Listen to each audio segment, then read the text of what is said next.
Dear student, आज की topic है combination of capacitors in series. Okay, क्या पढ़ने जा रहे हैं हम लोग? Combination of capacitors in series. Okay, तो कैपेसिटर की सीरीज कॉम्बिनेशन का एडवांटेज क्या है कि to reduce the capacitance the capacitors are connected in a series. यानी अगर हमारे पास दो या दो से अधिक कैपेसिटर्स हों और हमें इफ़ेक्टिव कैपेसिटेंस यानी कि अगर इफ़ेक्टिव कैपेसिटेंस की वैल्यू घटानी हो तो हमें कैपेसिटर्स को किस में लगाने चाहिए? सीरीज़ में। सो एज्यूम करते हैं कि in the figure 3 capacitors of capacitance C1, C2 and C3 are connected in series between the points A and D। तो इस फिगर में देखते हैं, ये पॉइंट A है और ये पॉइंट D है। पॉइंट D को क्या किया गया? अर्थ कर दिया गया है। इट मीन्स ये क्या हो जाएगा? लोअर पोटेंशियल पे होगी और A क्या होगा? हायर पोटेंशियल पे। So according to the principle, अगर फर्स्ट कैपेसिटर में की पहली प्लेट अगर पॉजिटिव बनती है तो उसकी दूसरी प्लेट क्या? उसी तरह से दूसरे कैपेसिटर की पहली प्लेट पॉजिटिव और दूसरी प्लेट क्या होगी? निगेटिव। फिर उसी तरह से तीसरे कैपेसिटर की पहली प्लेट पॉजिटिव और दूसरी प्लेट क्या होगी? निगेटिव। अगर ऐसे तो इस तरह का जो कॉम्बिनेशन होता है उसे हम क्या कहते हैं? Series combination. ओके, तो मान लेते हैं कि पॉइंट A और D के बीच की टोटल पोटेंशियल वैल्यू क्या है? V है। तो ये जो पोटेंशियल है वो इन तीनों कैपेसिटर्स में क्या होगी? डिवाइड हो जाएगी, V1, V2 एंड V3। सही है। लेकिन सीरीज कॉम्बिनेशन में सारे कैपेसिटर्स में चार्ज की वैल्यू क्या होती है? सेम होती है। क्लियर हुआ स्टूडेंट? कैपेसिटर्स की कनेक्शंस में दो बातों का ध्यान हमेशा रखा जाता है कि अगर कैपेसिटर सीरीज़ में है तो सब में चार्ज की वैल्यू सेम होगी और सब पे पोटेंशियल डिफरेंस क्या होगा? अलग अलग होगा। सो मैंने यहाँ पे एक इक्विवेलेंट सर्किट क्या की है? डिज़ाइन की है। तो यहाँ पर क्या है कि इसकी पहली प्लेट क्या है? पॉजिटिव है और दूसरी प्लेट क्या है? नेगेटिव। तो ये एक इफ़ेक्टिव कैपेसिटर है, दैट मीन्स C। इसे हम कहते हैं equivalent capacitor for these 3 capacitors. तो इसका जो नेट पोटेंशियल है V और पॉइंट D को क्या कर दिया गया? अर्थ। यानी कि इन तीनों का कंबाइंड इफेक्ट क्या होगा? एक अकेला ये कैपेसिटर शो करेगा। सो आगे कुछ लाइनें लिखी जा रही हैं जो इम्पोर्टेंट हैं। Since the second plate of the first capacitor C1, मतलब ये सेकेंड प्लेट, ये वाली जो सेकेंड प्लेट है, ठीक है ना, and the first plate of the second capacitor C2 are connected together, their potentials are equal. Clear? से कॉमन पोटेंशियल इज VB। सही है। यानी यहाँ पर ये कहा जा रहा है कि इन दोनों प्लेटों के लिए जो पोटेंशियल होगा वो B होगा, V पॉइंट B पर सेम होगा। इन दोनों का जो पोटेंशियल होगा इस पॉइंट पर क्या हो जाएगा? सेम हो जाएगा। ओके, इसीलिए सिमिलरली आपसे कही जा रही है, इस बात को कहा जा रहा है यहाँ पे, लुक इट हियर, कि the VC is the common potential of second and third capacitor. सही है। पॉइंट C का जो पोटेंशियल होगा वहाँ पे हमें क्या मिलेगी? जो पोटेंशियल वैल्यू होगी उसे हम क्या कहेंगे? VC कहेंगे। और पॉइंट B पर जो पोटेंशियल मिलेगी हम उसे क्या कहेंगे? VB कहेंगे। Okay, now second plate of the capacitor C3 is connected to the earth. आप इस फिगर में देखिए, ये जो लास्ट वाला जो प्लेट है वो अर्थ से क्या कर दिया गया? कनेक्ट कर दिया गया है। इसलिए यहाँ पर कहा जा रहा है कि VD जो पोटेंशियल वैल्यू है वो क्या होगी? 0 हो जाएगी। सही है। और अगर ये बात सही है तो इस हिसाब से हम क्या कर सकते हैं कि since the charges flows from higher potential to the lower potential, that means कि पॉइंट A की पोटेंशियल ज़्यादा होगी, फिर पॉइंट B की पोटेंशियल C से ज़्यादा होगी और पॉइंट C की पोटेंशियल पॉइंट D की पोटेंशियल से ज़्यादा होगी। तो चार्जेस क्या होगी? हायर पोटेंशियल से लोअर पोटेंशियल को क्या होगी? ट्रांसफ़र हो जाएगी। नाउ फॉर फर्स्ट कैपेसिटर, पहले कैपेसिटर के लिए हमने पोटेंशियल एज्यूम कर लिया V1, तो VA माइनस VB का सेंस क्या होगा? Look at here, point A और B का जो पोटेंशियल डिफरेंस है उसे क्या माना जाएगा? V1।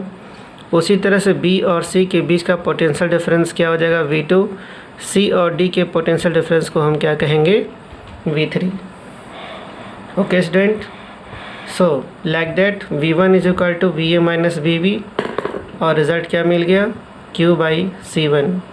Similarly for second capacitor V2 is equal to हो जाएगा VB minus VC is equal to Q/C2। सही है? ओके, फिर इसी तरह से थर्ड कैपेसिटर के लिए क्या होगा? तो थर्ड कैपेसिटर में क्या हो जाएगा? V3 is equal to VC minus VD is equal to Q/C3। Equation number क्या हो जाएगी? थर्ड हो जाएगी। अब इक्वेशन 1 एंड 2 3 तीनों को हम क्या करते हैं? ऐड कर देते हैं। तो जब ऐड करेंगे तो क्या होगा? आप यहाँ देख सकते हैं ऐड करने पर क्या प्रॉब्लम आती है और क्या सॉल्व हो जाता है। क्या होगा कि VA माइनस VB ऐड किया, VB माइनस VC ऐड किया, VC माइनस VD। देख रहे हैं? तो ये जो माइनस VB है इस प्लस VB से कैंसिल आउट होगा और माइनस VC जो है इस प्लस VC से कैंसिल आउट। तो हमें यहाँ जो रिज़ल्ट मिलेगा वो क्या होगा? VA माइनस VD होगा। सही है? तो finally VA minus VD is equal to क्या हो सकता है? V1 plus V2 plus V3। तीनों का पोटेंशियल वैल्यू क्या कर दिया? ऐड कर दिया। सो Q इन ब्रैकेट में 1/C1 plus 1/C2 plus 1/C3। Charge constant था इसलिए चार्ज को हमने कॉमन ले लिया। If V be the potential difference between A and D, अगर पॉइंट A और D के बीच की जो पोटेंशियल डिफरेंस है हम उसे क्या मानते हैं? VA minus VD is equal to क्या ले सकते हैं? V। So V is equal to, यानी कि क्वेश्चन नंबर 4 कैसे आ जाएगा? V is equal to Q bracket में 1/C1 plus 1/C2 plus 1/C3 question number 5 के टर्म में सपोज कर लिया। फिर क्या होता है? फिर क्या होगा कि इफ़ इक्विवेलेंट कैपेसिटेंस, यानी कि अगर हमने इक्विवेलेंट की बात अगर की है, if equivalent capacitor will be C then V is equal to Q/C। तो हमने फार्मूला लिख लिया V is equal to Q/C equation number 6 के टर्म में।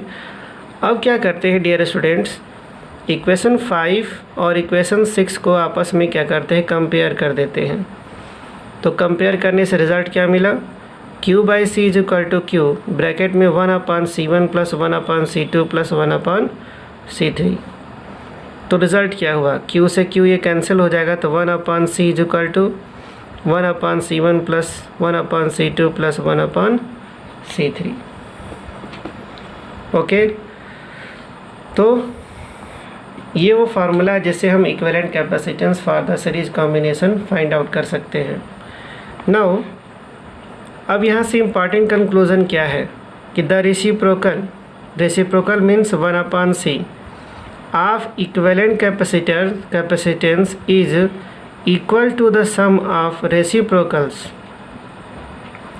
1/C1 भी रेसिप्रोकल है C1 का, 1/C2 भी क्या है? C2 का रेसिप्रोकल है और 1/C3 भी क्या है? C3 का रेसिप्रोकल है। So reciprocal of the individual capacitors, right. तो ये आपका इम्पॉर्टेंट कंक्लूजन था। नेक्स्ट जो इम्पॉर्टेंट कंक्लूजन है वो क्या है कि the charge on each capacitor is same.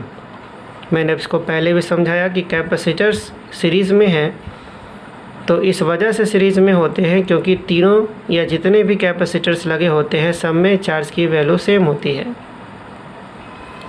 अब मान लीजिए अगर n कैपेसिटर्स अगर लगाया जाए तो the net capacitance C is क्या हो जाएगा? 1/C is equal to 1/C1 plus 1/C2 plus 1/C3 plus 1/Cn। Okay student,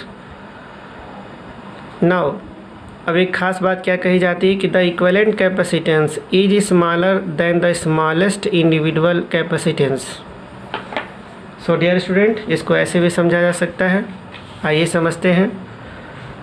suppose करते हैं कि फार्मूला जैसे है 1/c = 1/c1 + 1/c2, सही है।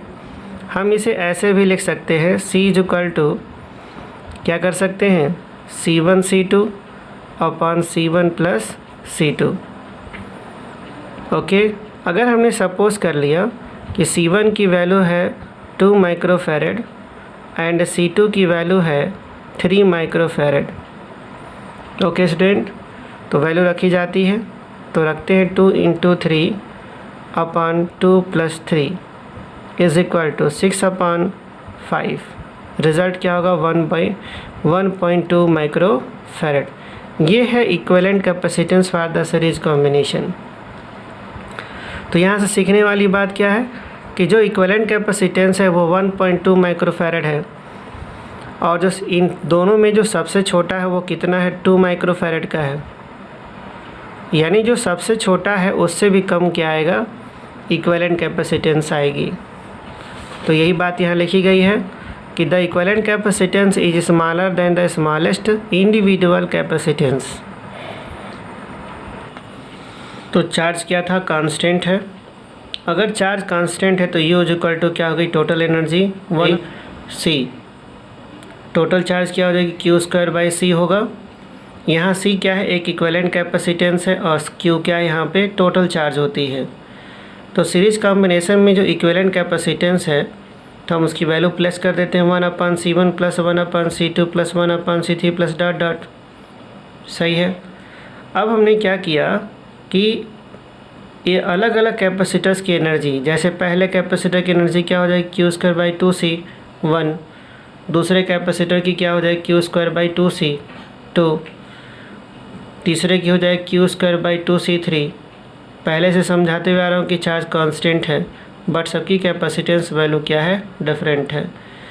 तो इस हिसाब से हम लिख सकते हैं U = U1 + U2 + U3।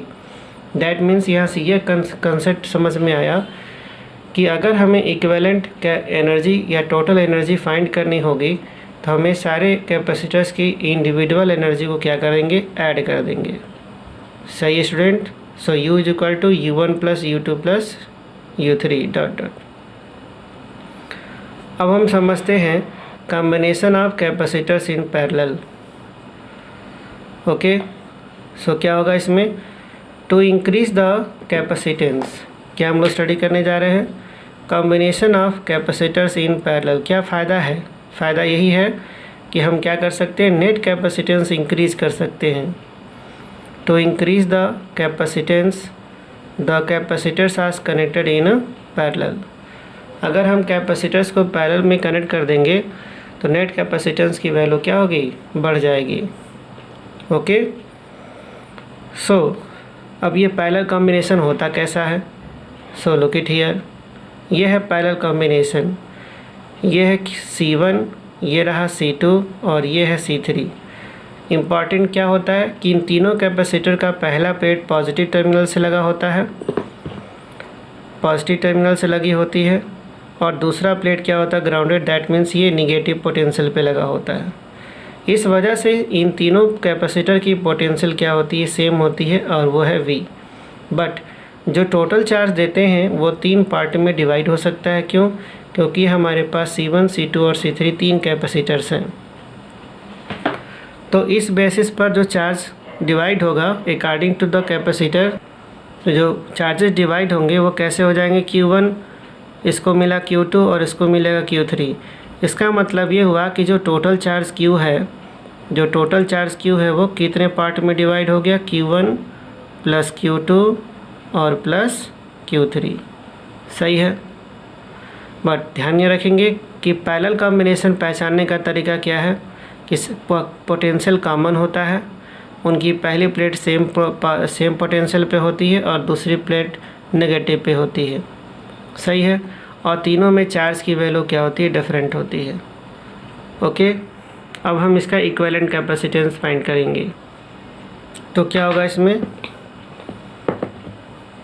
कि let a charge Q be given to a point A through electric source. क्या होगा कि first plate of the capacitor will be at the potential V and the second potential will be zero potential. So listen once again, the first plate of the capacitor will be at potential V. Clear है? उसी तरह से जो second plate will be at zero potential. Clear हुआ? यानी कि जितने भी कॉम्बिनेशंस बनाए जाएंगे पैरेलल में, उसका पहला प्लेट का पोटेंशियल क्या होगा, V होगा, और सेकेंड प्लेट का पोटेंशियल क्या हो जाएगा, 0। तो इस हिसाब से VA minus VB is equal to VA लेंगे और इस VA को क्या मान लेते हैं, V। ओके, दूसरी बात क्या थी कि अगर तीनों में कैपेसिटर में चार्ज है Q1 Q2 Q3, okay, so total charge क्या हो जाएगा, Q1 plus Q2 plus Q3। तो चार्ज Q1 की वैल्यू क्या हो जाएगा, C1 इंटू V, Q2 के लिए क्या लिखेंगे, C2 into V, and Q3 के लिए क्या हो जाएगा, C3 इंटू V। इस हिसाब से इन तीनों पे पोटेंशियल की वैल्यू क्या है, सेम होगी। सो Q इज इक्वल टू क्या होगा, V कॉमन कर लिया और अंदर रिजल्ट क्या है, C1 plus C2 plus C3। मान लेते हैं कि C क्या है, equivalent capacitance for the parallel combination. So Q is equal to मान लिया CV। अब इक्वेशन 3 और 2 को आपस में कंपेयर कर देंगे। इन दोनों इक्वेशन को क्या करेंगे, कंपेयर कर लें। तो कंपेयर करने के बाद रिजल्ट क्या होगा, CV is equal to C1 plus C2 plus C3 into V। So finally we get C is equal to C1 plus C2 plus C3। ये हो गया पैरेलल कॉम्बिनेशन में इक्विवेलेंट कैपेसिटेंस। अब इससे कुछ इंपॉर्टेंट कंक्लूजन्स क्या है, लुक इट हियर। पहला कंक्लूजन क्या है कि the equivalent capacitance is equal to the sum of capacitance of the individual capacitors. The potential difference across each capacitor is same. शुरू में आपको बताया कि अगर पैरेलल कॉम्बिनेशन लेंगे तो सारे प्लेट का पोटेंशियल क्या होगा, सेम होगा, और जो इक्विवेलेंट कैपेसिटेंस आएगा वो एक अकेले कैपेसिटेंस की वैल्यू से क्या होगी, बहुत ही ज़्यादा होगी। नाउ अगर n कैपेसिटर्स हैं तो इक्विवेलेंट कैसे निकालेंगे, C is equal to C1 plus C2 plus C3 plus dot dot Cn। Okay, अब क्या होगा कि the equivalent capacitance is lesser is larger, क्या लिखा है, equivalent capacitance is larger than the largest individual capacitance. इसका क्या कहने का मतलब है, आइए समझ लेते हैं। क्या होगा कि पैरेलल में होता है CP is equal to C1 plus C2, add कर देंगे तो 2 प्लस क्या होगा 3 इज इक्वल टू 5 हो गया माइक्रोफैरड। तो आप देख रहे हैं कि इसमें जो सबसे बड़ा है उससे भी ये बड़ी वैल्यू आ गई। यानी इफ़ेक्टिव कैपेसिटेंस यदि बढ़ाना हो तो हमें पैरेलल कॉम्बिनेशन लगाना चाहिए, और इफ़ेक्टिव कैपेसिटेंस यदि घटाना हो तो क्या करना चाहिए, सीरीज कॉम्बिनेशन यूज़ करना चाहिए। ओके, नो अब इसके बाद से क्या है कि पैरेलल कॉम्बिनेशन में पोटेंशियल की वैल्यू क्या होती है, कांस्टेंट होती है। तो इस हिसाब से U is equal to half CV square is equal to 1/2 C1 plus C2 plus C3 dot dot that means into V square. Finally हम कर सकते हैं, ये पहले कैपेसिटर की एनर्जी है, ये दूसरे की है और ये तीसरे की, that means half C1 V square, दूसरे की क्या हो जाएगी half C2 V square, and तीसरे की हाफ C3 V स्क्वायर। तो इस हिसाब से जो रिज़ल्ट आया वो था U1 plus U2 plus U3। इसका मतलब क्लियर कंसेप्ट है कि चाहे कैपेसिटर सीरीज़ में हो या फिर पैरेलल हो, एक बात हमेशा कॉमन रहती है, वो ये कि इनकी जब टोटल एनर्जी निकालनी होगी तो अलग अलग पोटेंशियल एनर्जी की सम कर देंगे, हमें टोटल एनर्जी मिल जाएगी। ओके, थैंक यू स्टूडेंट, उम्मीद करते हैं ये लेक्चर आपके समझ में आया होगा। चैनल को लाइक करें, सब्सक्राइब करें एंड शेयर करें। Thank you very much.